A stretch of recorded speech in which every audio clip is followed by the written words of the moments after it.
Você já se perguntou por que testemunhas de Jeová e Mórmons não são considerados evangélicos, mesmo parecendo cristãos tradicionais?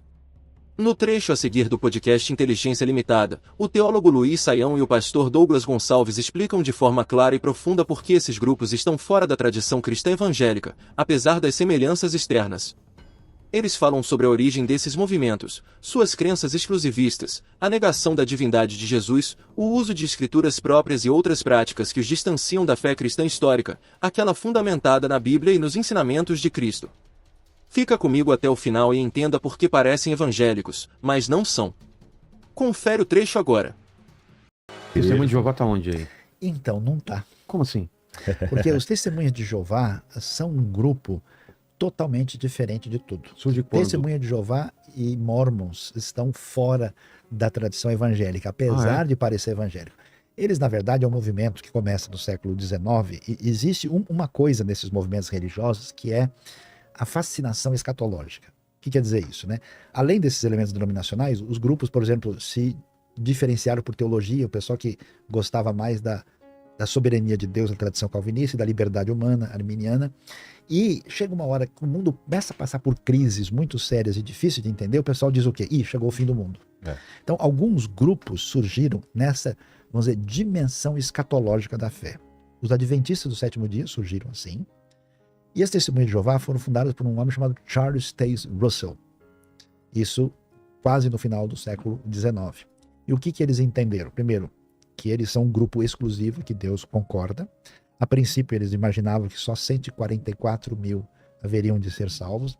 Eles tiveram um encaminhamento diferente em relação assim, à integração com a sociedade. Eles, por exemplo, que não aceitam transfusão de sangue, eles não comemoram nem Natal nem aniversário, eles são completamente omissos em qualquer ideia de participação de qualquer coisa ligado ao Estado, ao governo, não servem exército, tem toda uma questão de consciência particular e pessoal, mas eles não aceitam a divindade de Jesus.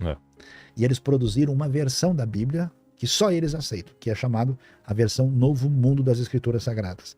E nesse sentido, por exemplo, você tem um texto que todas as versões dizem com clareza, no princípio era o verbo estava com Deus, o verbo era Deus, maiúsculo Jesus. Lá está, em vez de verbo palavra, a palavra era um Deus minúsculo. Então, por causa da rejeição da divindade de Jesus. Por que isso? Então você lembra que isso é primário, né? Isso é um entendimento primário. Então, a partir do momento que rompeu com isso, não é considerado, então. Eles estão, vamos dizer, eles são um grupo para eclesiástico, para cristão. Fora, eles estão dentro do Jesus era um homem comum? Jesus um é profeta? um profeta, um Messias, mas não é divino. Então, E o caminho para a salvação na... Então, é Jesus, mas você precisa pertencer à organização e cumprir a sua função dentro da organização que se reconhece somente a si mesmo. Inclusive, eles imaginavam que Jesus ia voltar no começo do século XX. Isso não aconteceu, que foi o mesmo drama dos Adventistas do sétimo dia na época do William Miller, né? Quando fundou em 1843. Também entenderam que Cristo voltava e depois tiveram reorganização teológica. Então os Adventistas também são um grupo diferente das Testemunhas de Jeová, diferente dos Mormons, mas que também tem uma história limítrofe de estar dentro do contexto evangélico e ao mesmo tempo estar num cenário de exclusivismo diferente das demais denominações. E o mormonismo... Porque fazem leituras diferentes da Bíblia? Tem entendimento diferente? Porque parecem dar uma atenção especial à sua figura de maior protagonismo, que era Ellen Goldwhite, que escreveu o livro Grande Conflito, The Great Controversy Between Christ and Satan, e ela acaba, na prática, servindo como grande referência hermenêutica de entendimento da fé. E aí eles também tiveram certas exigências mais ligadas a práticas veterotestamentárias e no início eram muito exclusivistas, totalmente separado em relação aos outros.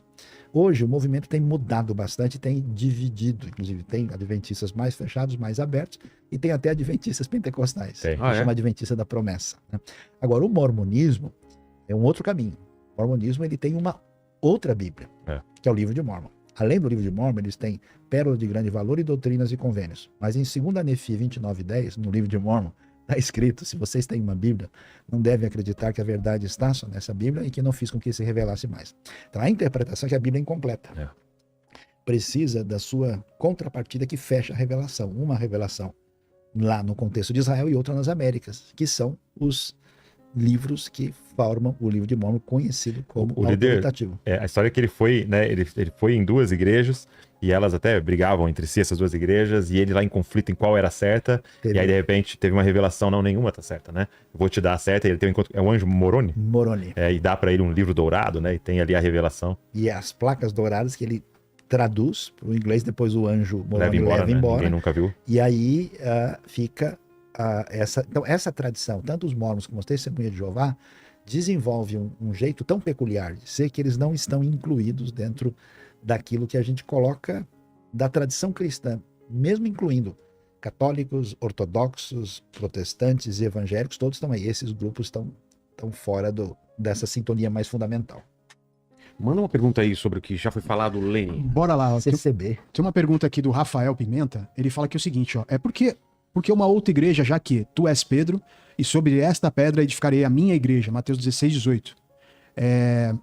Enfim, aí ele manda algumas análises aqui de texto e tal, mas a pergunta base dele é essa, né? Porque tantas igrejas, se a igreja foi fundada... As análises de texto são grandes? Ou... Não, ele manda as referências de texto. Eu quero analisar também CL 1:24, que deve ser Colossenses. Então, aí tem um equívoco muito grande, né? Porque quando a pessoa diz sobre Pedro, por a tradição protestante vai dizendo, Pedro não é Pedro. Na verdade, essa pedra é Jesus. E quando está falando esta pedra, está se referindo a Cristo. Muito provavelmente não é isso que o texto está querendo dizer. Do outro lado, o pessoal de tradição católica diz, não, na verdade Pedro é a pedra, e ele então é a base, e por isso dá o fundamento para a tradição católica, né? Na verdade, ao fazer isso, você está dando o fundamento primeiro para a autoridade do texto, né? Para referendar. Só que você descobre o quê?